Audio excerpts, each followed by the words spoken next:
नमस्कार, राज की बात में आपका स्वागत है।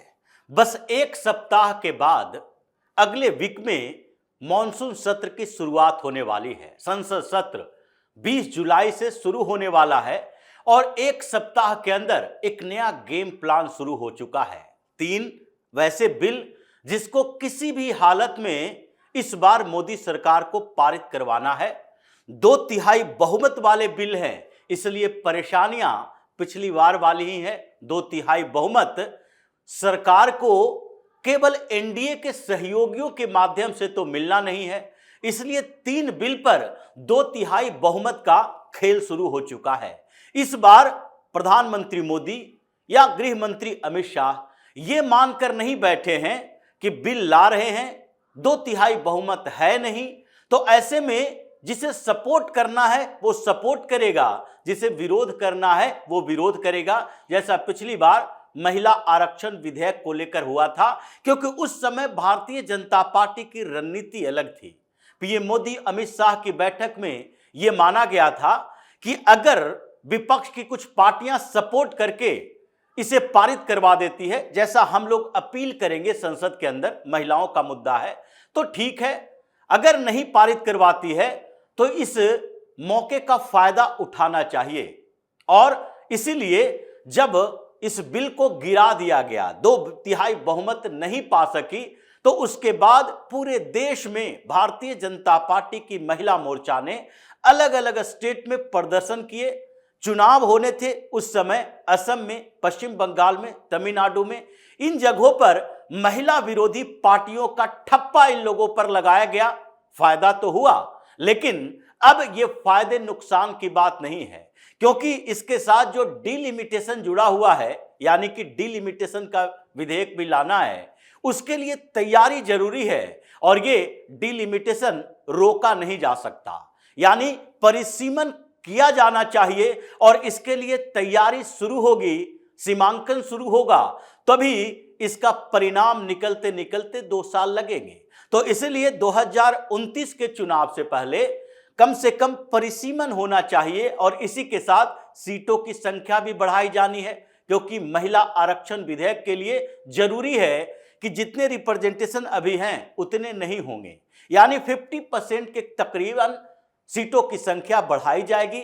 850 सांसद होंगे और इसके लिए भी तैयारी की जा रही है। और दूसरे स्तर पर एक और विधेयक है जो 2/3 बहुमत की जिसमें जरूरत है। ऐसे विधेयक तो और भी है, लेकिन इसे पारित करवाना जरूरी मान रहे हैं और इसलिए 17 जुलाई को पार्लियामेंट्री कमेटी की मीटिंग होगी। उसमें उस पैनल का फैसला आएगा। अमेंडमेंट विपक्ष के तरफ से हैं, वो दिए जा सकते हैं और उसके बाद इस बिल को संसद के पटल पर लाया जाएगा। और यह बिल है 131वां संविधान संशोधन विधेयक। संविधान संशोधन इसमें भी जुड़ा है, इसलिए इसके लिए भी 2/3 बहुमत की जरूरत है। और इस बिल में स्पष्ट तौर पर कहा गया है, अगर कोई भी मंत्री, मुख्यमंत्री या प्रधानमंत्री ही अगर 30 दिन तक कस्टडी में होते हैं, जेल में होते हैं और जमानत नहीं मिलती है, तो उनकी कुर्सी ऑटोमेटिकली छीन ली जाएगी। वो मंत्री बने नहीं रह सकते, वो मुख्यमंत्री बने नहीं रह सकते, वो प्रधानमंत्री बने नहीं रह सकते। ये भारतीय जनता पार्टी की ज्यादातर राज्यों में सरकार, फिर भी ये विधेयक लाया जा रहा। भारतीय जनता पार्टी की केंद्र में सरकार, फिर भी ये विधेयक लाया जा रहा है। लेकिन इससे विपक्ष में बैठी कुछ पार्टियों को तकलीफ है, जिनकी अभी कुछ स्टेट में सरकार है, और कांग्रेस को सबसे ज्यादा तकलीफ है, क्योंकि विपक्ष की पार्टियों में सबसे ज्यादा राज्यों में सरकार कांग्रेस की है। और इनको लगता है कि हमारे तो कई मंत्री, मुख्यमंत्री तक नप जाएंगे। जिस डीके शिव कुमार को कमान सौंपी है, उनके खिलाफ ईडी की इंक्वायरी चल रही है, कस्टडी में लिया, मनी लॉन्ड्रिंग का केस दर्ज हुआ, तो फिर पीएमएलए के तहत ये 1 महीने की बात नहीं, 3 महीने तक बेल नहीं मिलने वाली है, तो फिर तो चेंज करना पड़ेगा।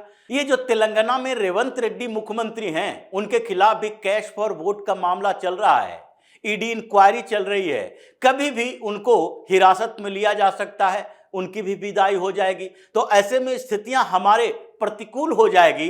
मंत्रियों की संख्या तो छोड़ ही दीजिए। ये 3 विधेयक, महिला आरक्षण विधेयक, डिलिमिटेशन उसके साथ जोड़कर भी आएगा, और फिर 30 दिन कस्टडी में रहने वाले मंत्रियों को, मुख्यमंत्री को या फिर प्रधानमंत्री को कुर्सी छोड़नी पड़ेगी।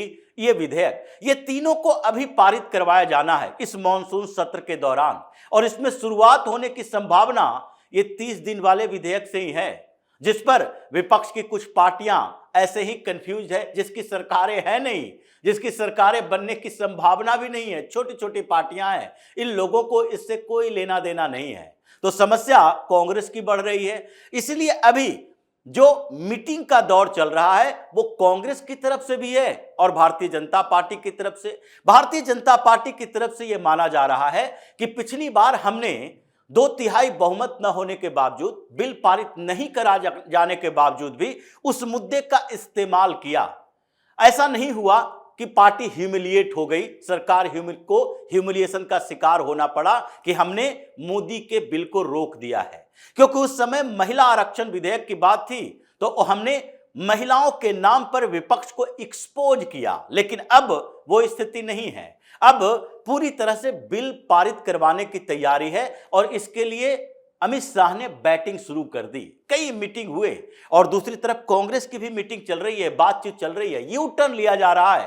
कांग्रेस उन पार्टियों के साथ मीटिंग कर रही है जिसने राहुल गांधी के लिए अपशब्दों का इस्तेमाल किया, जिसने स्पीकर को चिट्ठी लिखकर कांग्रेस से अलग अपने सीट अरेंजमेंट को बदलने के लिए अपील की, मंजूर भी हो गया। उन पार्टियों के साथ मीटिंग कर रही है जिसके एक एक सांसद, दो दो सांसद भी हैं। लेकिन अमित शाह ने एक पूरा फार्मूला तैयार किया और उसके आधार पर पहले शुरुआत की कि हम कहां से चलेंगे और कितने सांसदों की जरूरत है। यानी कि पिछली बार महिला आरक्षण विधेयक के समय 393 नहीं 398 वोट मिले थे भारतीय जनता पार्टी यानी प्रधानमंत्री मोदी के सपोर्ट में। तो 398 अगर मिले थे, अभी जरूरत लगभग 62 सांसदों की है, क्योंकि 2/3 बहुमत के लिए लोकसभा के अंदर 360 प्लस सांसदों की जरूरत है। अब 62 सांसद कहां कहां से आएंगे, इसके लिए तैयारी की जा रही है, जिसमें से अभी तो फिक्स हो चुका है कि टीएमसी के 20 सांसदों ने जो अलग गुट बनाया और फिर उसके बाद मर्जर किया है, उसको मान्यता मिलेगी। वो 20 सांसद इनके सपोर्ट में आएंगे। 6 सांसद उद्धव ठाकरे की पार्टी के, ये शिंदे के साथ चले आए हैं, यानी कि 26 सांसदों का वोट तो निर्धारित हो गया। उसके बाद आगे क्या करने चाहिए, इसके लिए डीएमके के साथ बैठक हुई। डीएमके को ऑफर भी दिया गया। त्रिचु शिवा ने बोला भी कि नहीं, हमारी पार्टी अभी ये देख रही है कि हमको किस आधार पर समर्थन देना है, हमारे लायक ऑफर है या नहीं। ऑफर का मतलब ये नहीं है कि कुछ मंत्री पद दिया जाएगा। ऑफर का मतलब है कि आपने जो मुद्दे उठाए थे उसको हम जस्टिफाई करेंगे और आपको सेटिस्फाई करने की कोशिश करेंगे। इसके लिए डीएमके को ऑफर दिया गया कि डिलिमिटेशन से आपकी परेशानी, वही पॉपुलेशन बेस्ड लोकसभा सांसदों की संख्या, इसी को लेकर ज्यादा रही है कि नॉर्थ की पार्टियों के और नॉर्थ के में काम करने वाली पार्टियों को फायदा होगा क्योंकि यहां की सीटें बढ़ जाएगी। तो इसके लिए जो पिछली बार अमित शाह ने आश्वासन दिया था उसे बिल में जोड़े जाने की बात हुई कि हम उसमें निर्धारित कर देंगे, बिल के ड्राफ्ट में ही ये होगा कि नहीं, अब 50% सीटों की संख्या जो वर्तमान में है उसी के आधार पर बढ़ाया जाएगा। यानी कि जो पहले आपके सीटें थे उतने ही 50% बढ़ जाएगा। आपका रिप्रेजेंटेशन लोकसभा में जितना होगा पहले था उतना ही बाद में भी रहेगा, उसमें कोई चेंजेस नहीं आएंगे। जितना परसेंट आप पहले अपने स्टेट से आते थे उतना ही परसेंट आपका पार्टिसिपेशन रहेगा लोकसभा के अंदर। इसलिए डीएमके से लगभग डील फाइनल हो चुकी है। लेकिन डीएमके तमिलनाडु में अकेले नहीं है, 22 सांसद उसके हैं और उसके साथ डीएमके ने 2 और पार्टियों को अपने साथ जोड़ने की बात कही है। यानी कि 3 और सांसद, 25 सांसद तमिलनाडु से हैं जो कि मोदी के सपोर्ट में आ रहे हैं। डीएमके के अलावा वहां पर वीसीके के 2 सांसद हैं जो डीएमके का अलायंस पार्टनर है। कांग्रेस से उसे कोई सहानुभूति नहीं है। उसके अलावा एक सांसद एमडीएमके के हैं, वो भी डीएमके के गठबंधन सहयोगी, उन्हीं के कारण जीत कर आते हैं। इसलिए ये 25 सांसद तमिलनाडु से आ रहे हैं इन विधेयकों के ऊपर सपोर्ट करने के लिए। लेकिन उसके बाद भी जरूरत पड़ती है। इस बीच सबसे पहले शरद पवार को लग रहा है कि अब अपने अस्तित्व को बचाने का एक ही तरीका है, हम उद्धव ठाकरे की तरह अकड़ में रहकर अपनी पार्टी का सर्वनाश नहीं कर सकते, टुकड़ों टुकड़ों में अपने पार्टी को बिखेर नहीं सकते। इसलिए आजकल शरद पवार ने यू टर्न ले लिया है, पीएम मोदी के सामने सरेंडर कर दिया, क्योंकि इस बीच भारतीय जनता पार्टी को यह नहीं लगता है कि सरकार बनाए रखने के लिए हमें दूसरे पार्टी के सांसदों की जरूरत है।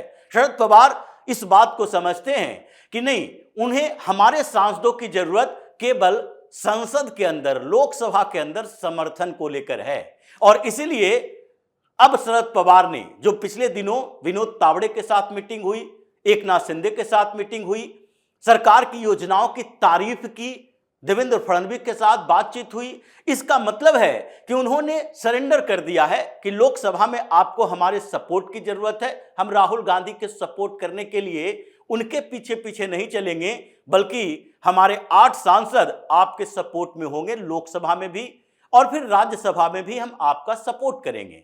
यानी शरद पवार ने पूरी तरह से सरेंडर कर दिया। लेकिन इसके अलावा इस बीच केवल 360 के आंकड़े की बात नहीं है, उससे भी ज्यादा चाहिए, ताकि आगे की स्थितियों में यह न रहे कि कट टू कट 2/3 बहुमत की जरूरत है, हमारे पास समर्थन 360 सांसदों का है, अगर 2-4 इधर से उधर अंतिम समय में हो गए तो उसके बाद स्थितियां बदल जाएगी, फिर से बिल पारित कराने से चूक जाएंगे। इसलिए कुछ और पार्टियों के साथ अभी बातचीत चली है, जिसमें से अभी लोकसभा की स्थिति यह है कि 17 सांसद ऐसे हैं जो कि किसी भी गुट के साथ जुड़े हुए नहीं, यानी कि न वो एनडीए के साथ हैं और न ही इंडी ब्लॉक के साथ हैं। अब तो उसकी संख्या ज्यादा बढ़ गई डीएमके के अलग होने के बाद, लेकिन अभी तक की स्थिति रही है डीएमके तो अब एनडीए के सहयोग में आ गई है, सपोर्ट में आ गई है, इसलिए उसकी बात नहीं होगी। दूसरे स्तर पर छोटी छोटी पार्टियां, कुछ 7 इंडिपेंडेंट सांसद हैं, जिसमें से कुछ ऐसे सांसद हैं जो कि बीजेपी को सपोर्ट नहीं कर सकते, कुछ जेल के अंदर भी हैं, उससे भी संख्या कम होती है वोट देने वालों की। अगर वोट देने के लिए सुप्रीम कोर्ट में गुहार लगाकर उन्होंने रिलीफ मांगा तो संभव है कि वो वोट देने के लिए आ जाए। जिसमें से एक है अमृतपाल सिंह पंजाब से, वो जेल के अंदर, दूसरा राशिद इंजीनियर जो जेल के अंदर है। कुछ सीटें खाली भी है, 4 लोकसभा की सीटें भी खाली पड़ी है, लेकिन जो अभी स्थिति है उसमें से एक सांसदों वाली पार्टियां हैं और उसकी संख्या 6 है, यानी कि 6 सांसद ऐसे हैं जिसके एक ही पार्टी के एक ही सांसद हैं, जिसमें से कुछ ऐसे हैं जो बीजेपी के सपोर्ट में आने वाला नहीं, जिसमें एक आजाद समाज पार्टी के चंद्रशेखर आजाद, ये भारतीय जनता पार्टी के साथ नहीं आएगा। दूसरे स्तर पर दूसरी पार्टी है एआईएमआईएम, ये असदुद्दीन ओवैसी भारतीय जनता पार्टी के सपोर्ट में नहीं आएंगे। तो इस 6 पार्टियों में से 2 पार्टियां तो ऐसे निकल गई, लेकिन 4 ऐसे सांसद हैं जो कि सपोर्ट में आ सकते हैं, जिनसे बातचीत हुई। उसमें अकाली दल एक सांसद वाली पार्टी, वो अभी पंजाब की राजनीति में बीजेपी के साथ नजदीकी जो जता रही है, उसमें बादल परिवार के साथ मीटिंग हो रही है और लगता है वहां भी गठबंधन फाइनल और इधर भी एक सांसद का सपोर्ट मिलेगा। लेकिन उसके अलावा एक पार्टी है भारत आदिवासी पार्टी, जो कि राजस्थान की है, उसका भी सपोर्ट मिलने की पूरी संभावना है, जिससे बातचीत लगभग डील फाइनल हो चुका है। दूसरी पार्टी और 2 जो पार्टियां हैं वो नॉर्थ ईस्ट की है, एक मेघालय की, एक मिजोरम की, जिसमें voice of people party Meghalaya की वो भी सपोर्ट में, जेडपीएम यानी जोहराम पीपुल्स मूवमेंट वो भी मिजोरम की जो पार्टी है वो भी सपोर्ट में आने के लिए तैयार। यानी इन लोगों के अलावा जो एक सांसद वाली पार्टी है वो भी साथ आएगी, और साथ ही 4 सांसदों वाली पार्टी, ये जो दक्षिण भारत की पार्टी है जगन मोहन रेड्डी की वाईएसआरसीपी, वो भी पहले भी मुद्दा आधारित समर्थन प्रधानमंत्री मोदी को देते रहे हैं, इस बार भी समर्थन के लिए तैयार हैं। और इन्हीं पार्टियों में से जो इंडिपेंडेंट सांसदों की बात की जा रही है, उसमें से कुछ ऐसे इंडिपेंडेंट सांसद हैं जो मोदी के साथ नहीं आ सकते, जिसमें से राशिद इंजीनियर, अमृतपाल सिंह, ये दोनों तो जेल से आएंगे तभी हो सकता है, पप्पू यादव भी कम संभावना है। लेकिन इनके अलावा कुछ ऐसे सांसद हैं इंडिपेंडेंट, जैसे महाराष्ट्र के एक सांसद विशाल दादा पाटिल, जो कांग्रेस से विद्रोह करके इंडिपेंडेंट लड़े, जीत कर आए, वो भी साथ में आने के लिए तैयार हैं। दूसरी तरफ कुछ और जो सांसद हैं इंडिपेंडेंट, उनकी भी संभावना बढ़ रही है। लद्दाख के सांसद की बात चल रही है, वो भी साथ में आ सकते हैं। ऐसा नहीं है कि उनके आने की संभावना नहीं है, लेकिन इन लोगों के अलावा भी कुछ और सांसद ऐसे हैं जो बड़ी पार्टी के यानी कि कांग्रेस के हैं। अभी कांग्रेस में जो हंगामा चल रहा है उसमें कहा नहीं जा सकता कि चन्नी जो कि सांसद हैं, रंधावा जो सांसद हैं, अमर सिंह जो सांसद हैं, ये सारे सांसद जो पंजाब से आते हैं वो भी पलटी मार सकते हैं। अभी या तो वोटिंग में शामिल नहीं होंगे या कांग्रेस के कुछ सांसद बाइकॉट कर देगा कि नहीं नहीं हम जाएंगे ही नहीं, बहाना बना देगा, एब्सेंट रह जाएगा। तो अभी जो कोरम था 2/3 का, उससे ज्यादा पूरा हो चुका है और ये सारे बिल पारित करवाने के लिए शाह ने जो मीटिंग ली, जो शतरंज की विसात बिछाई है, उसमें राहुल गांधी को तो बाहर फेंक दिया। इस बीच राहुल गांधी गेम से ही आउट हो गए क्योंकि 15 दिन से ज्यादा समय हो गया, वो विदेश दौरे पर हैं और उनकी पार्टी यहां पर बिखर रही है, गठबंधन सहयोगी छोड़ रहे हैं और उन्होंने उन लोगों को जिम्मेदारी दे रखी है जिसके पास अपनी औकात ही नहीं है डिसीजन लेने के लिए, वो मैसेंजर पोस्टमैन की भूमिका में होते हैं। तो ये पूरा का पूरा खेल शुरू हुआ, अब 7 दिन के अंदर इसका परिणाम सामने आएगा। तो इसी तरह की खबरों के साथ फिर से हाजिर होंगे, तब तक के लिए बने रहिए हमारे साथ और देते रहिए हमें सहयोग ताकि इसी तरह की खबर हम आपके लिए लाते रहें। धन्यवाद।